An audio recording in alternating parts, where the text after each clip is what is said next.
بسم اللہ الرحمن الرحیم۔ السلام علیکم ورحمۃ اللہ وبرکاتہ۔ الحمد للہ حمدا کثیرا طیبا مبارکا فیہ، والصلاة والسلام علی سید المرسلین محمد وآلہ وصحبہ اجمعین، اما بعد۔ حاضرین و ناظرین، یہ درس حدیث نمبر 82 ہے، 82، اور آج کا عنوان ہے غزوہ بدر میں مدد کے لیے آئے ہوئے فرشتوں کی جماعت کا تذکرہ۔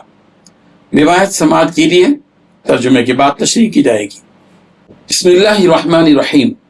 عن عبداللہ بن عباس رضی اللہ عنہما قال حدثني عمر بن الخطاب رضی اللہ عنہ قال لما كان يوم بدر نظر رسول الله صلى الله عليه وسلم إلى المشركين وهم 1000 وأصحابه 319 رجلا، فاستقبل نبي الله صلى الله عليه وسلم القبلة ثم مد يديه فجعل يهتف بربه اللهم أنجز لي ما وعدتني، اللهم آت ما وعدتني، اللهم إن تهلك هذه العصابة من أهل الإسلام لا تعبد في الأرض. فما زال يهتف بربه ماد يديه مستقبل القبلة حتى سقط رداؤه عن منكبيه، فأتاه أبو بكر فأخذ رداءه فألقاه على منكبيه ثم التزمه من ورائه وقال يا نبي الله كفاك مناشدتك ربك فإنه سينجز لك ما وعدك. فأنزل الله عز وجل إذ تستغيثون ربكم فاستجاب لكم أني ممدكم ب1000 من الملائكة مردفين، سورة الأنفال. فأمده الله بالملائكة. قال أبو زميل فحدثني ابن عباس قال بينما رجل من المسلمين يومئذ يشتد في أثر رجل من المشركين أمامه إذ سمع ضربة بالصوت فوقه وصوت الفارس يقول أقدم حزوم، فنظر إلى المشرك أمامه فخر مستلقيا فنظر إليه فإذا هو قد خطم أنفه وشق وجهه كضربة السود فأخضر ذلك أجمع. فجاء الأنصاري فحدث بذلك رسول الله صلى الله عليه وسلم فقال صدقت ذلك من مدد السماء الثالثة، فقتلوا يومئذ 70 وأسروا 70، متفق عليه۔ ترجمہ یوں ہے، حضرت عبداللہ بن عباس رضی اللہ عنہما سے مروی ہے، انہوں نے کہا کہ جنگ بدر کا دن تھا، رسول اللہ صلی اللہ علیہ وسلم نے مشرکین کی طرف دیکھا، وہ 1000 تھے اور آپ کے ساتھ 319 آدمی تھے، تو رسول رحمت صلی اللہ علیہ وسلم قبلہ رخ ہوئے، پھر اپنے ہاتھ پھیلائے اور بلند آواز سے اپنے رب کو پکارنے لگے، اے اللہ تو نے مجھ سے جو وعدہ کیا اسے میرے لیے پورا فرما، اے اللہ تو نے جو مجھ سے وعدہ کیا مجھے عطا فرما، اے اللہ اگر اہل اسلام کی ایک جماعت ہلاک ہو گئی تو زمین میں تیری بندگی نہیں ہوگی۔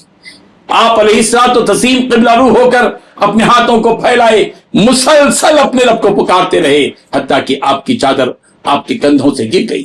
اس پر حضرت ابوبکر صدیق رضی اللہ عنہ آپ کے پاس آئے، چادر اٹھائی، اسے آپ صلی اللہ علیہ وسلم کے کندھوں پر ڈالا، پھر پیچھے سے آپ علیہ الصلوۃ والتسلیم کے ساتھ چمٹ گئے اور کہنے لگے اللہ کے نبی اپنے رب سے آپ کا مانگنا اور پکارنا کافی ہو گیا ہے، وہ جلد ہی آپ سے کیا ہوا اپنا وعدہ پورا فرمائے گا۔ اس پر اللہ عز و جل نے یہ آیت نازل فرمائی اذ تستغیثون ربکم، جب تم لوگ اپنے رب سے مدد مانگ رہے تھے تو اس نے تمہاری دعا قبول کی کہ میں ایک دوسرے کے پیچھے اترنے والے 1000 فرشتوں سے تمہاری مدد کروں گا۔ پھر اللہ نے فرشتوں کے ذریعے سے آپ کی مدد فرمائی۔ ابو زمیل نے کہا مجھے حضرت ابن عباس رضی اللہ عنہما نے حدیث بیان کی، انہوں نے کہا اس دوران میں اس دن مسلمانوں میں سے ایک شخص اپنے سامنے بھاگتے ہوئے مشرکوں میں سے ایک آدمی کے پیچھے دوڑ رہا تھا کہ اچانک اس نے اپنے اوپر سے کوڑا مارنے اور اس کے اوپر سے گھوڑ سوار کی آواز سنی جو کہہ رہا تھا ہیزوم آگے بڑھ۔ اس نے اپنے سامنے مشرک کی طرف دیکھا تو وہ چت پڑا ہوا تھا، اس نے اس پر نظر ڈالی تو دیکھا کہ اس کی ناک پر نشان پڑا ہوا تھا، کوڑے کی زر کی طرح اس کا چہرہ پھٹا ہوا تھا اور وہ پورے کا پورا ہرا ہو چکا تھا۔ وہ انصاری آیا اور رسول اللہ صلی اللہ علیہ وسلم کو یہ بات بتائی تو آپ علیہ الصلوۃ والتسلیم نے فرمایا تم نے سچ کہا، یہ تیسرے آسمان سے آئی ہوئی مدد تھی۔ انہوں نے اس دن 70 آدمی قتل کیے اور 70 قیدی بنائے۔ بزرگان محترم، اس حدیث میں 10 باتیں بتائی گئی ہیں۔ پہلی بات، حضرت عبداللہ ابن عباس رضی اللہ عنہما فرماتے ہیں کہ جب جنگ بدر کا دن تھا تو رسول رحمت صلی اللہ علیہ وسلم نے مشرکین کی طرف دیکھا. دوسری بات، مشرکین کی تعداد 1000 تھی اور رسول رحمت صلی اللہ علیہ وسلم کے ساتھ 319 آدمی تھے. تیسری بات، رسول رحمت صلی اللہ علیہ وسلم نے قبلے کی طرف جانب رخ کیا اور اپنے ہاتھ پھیلائے اور بلند آواز سے اپنے رب کو پکارنے لگے. چوتھی بات، اے اللہ تو نے مجھ سے جو وعدہ کیا اسے میرے لیے پورا فرما.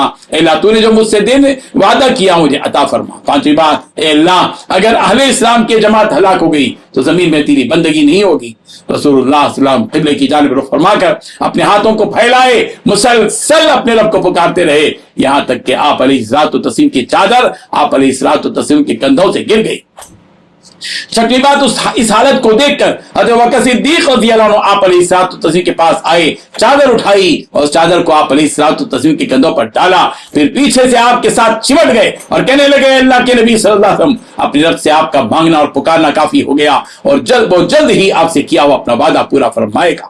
ساتویں بات، اس پر اللہ تعالیٰ نے یہ آیت نازل فرمائی اذ تستغیثون ربکم فاستجاب لکم وانی ممدکم بألف من الملائکۃ مردفین وما جعله الله إلا بشرى ولتطمئن به قلوبكم وما النصر إلا من عند الله إن الله عزيز حكيم إذ يغشيكم النعاس أمنة منه وينزل عليكم من السماء ماء ليطهركم به ويذهب عنكم رجز الشيطان وليربط على قلوبكم ويثبت به الأقدام إذ يوحي ربك إلى الملائكة أني معكم فثبتوا الذين آمنوا سألقي في قلوب الذين كفروا الرعب فاضربوا فوق الأعناق واضربوا منهم كل بنان ذلك بأنهم شاقوا الله ورسوله ومن يشاقق الله ورسوله فإن الله شديد العقاب.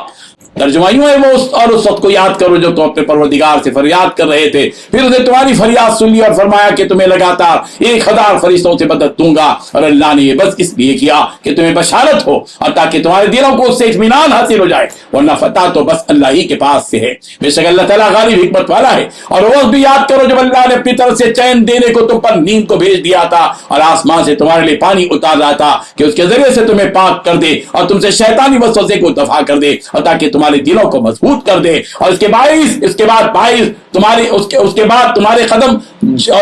تمہارے قدم جما دے. اور اس وقت کو یاد کرو جب تیرا پروردگار وحی کر رہا تھا کہ فرشتوں کی طرف کہ میں تمہارے ساتھ ہوں، سو ایمان لانے والوں کو جمائے رکھو، میں ابھی کافروں کے دلوں میں روک ڈال دیتا ہوں، سو تم کافروں کی گردنوں پر مارو اور ان کے جوڑوں پر ضرب لگاؤ. یہ اس لیے کہ انہوں نے اللہ اور اس کے رسول کی مخالفت کی ہے، اور جو کوئی اللہ اور اس کے رسول کی مخالفت کرتا ہے اللہ تعالیٰ سخت سزا دینے والا ہے. یہ 7ویں بات تھی. اور 8ویں بات، حضرت عبداللہ بن عباس رضی اللہ عنہ فرماتے ہیں اس دن مسلمانوں میں سے ایک شخص اپنے سامنے بھاگتے ہوئے مشرکوں میں سے ایک آدمی کے پیچھے دوڑ رہا تھا کہ اچانک اس نے اپنے اوپر سے کوڑا مارنے اور گھوڑ سوار کی آواز سنی جو کہہ رہا تھا ہے زوم آگے بڑھ. اس نے اپنے سامنے مشرک کی طرف دیکھا تو وہ چیخ پڑا ہوا تھا. اس نے اس پر نظر ڈالی تو دیکھا کہ اس کی ناک پر نشان بنا ہوا تھا، کوڑے کی مار کی طرح اس کا چہرہ پھٹا ہوا تھا اور وہ پورے کا پورا سبز یعنی ہرا ہو چکا تھا. نویں بات، وہ انصاری صحابی سرکار کی خدمت میں تشریف لائے اور یہ بتایا تو رسول اللہ صلی اللہ علیہ وسلم فرمایا تم نے سچ کہا، یہ تیسرے آسمان سے آئی ہوئی مدد تھی. 10ویں بات، اس دن صحابہ کرام رضی اللہ عنہم اجمعین نے 70 آدمیوں کو قتل کیا اور 70 آدمیوں کو قیدی بنایا. اس پوری حدیث کو سننے کے بعد ہم یہ بتانا چاہتے ہیں، اس حدیث کو اس لیے یہاں پر بیان کیا گیا کہ اس میں ان فرشتوں کا تذکرہ ہے جو جنگ کے موقع پر، جنگ کے بدر کے موقع پر آئے آسمانوں سے اور مسلمانوں سے مل کر کافروں کا مقابلہ کیا اور کافروں پر ضرب لگائی. اللہ تبارک و تعالی ان حدیث کو سمجھنے کی توفیق عطا فرمائے. آمین. وآخر دعوانا ان الحمد للہ رب العالمین.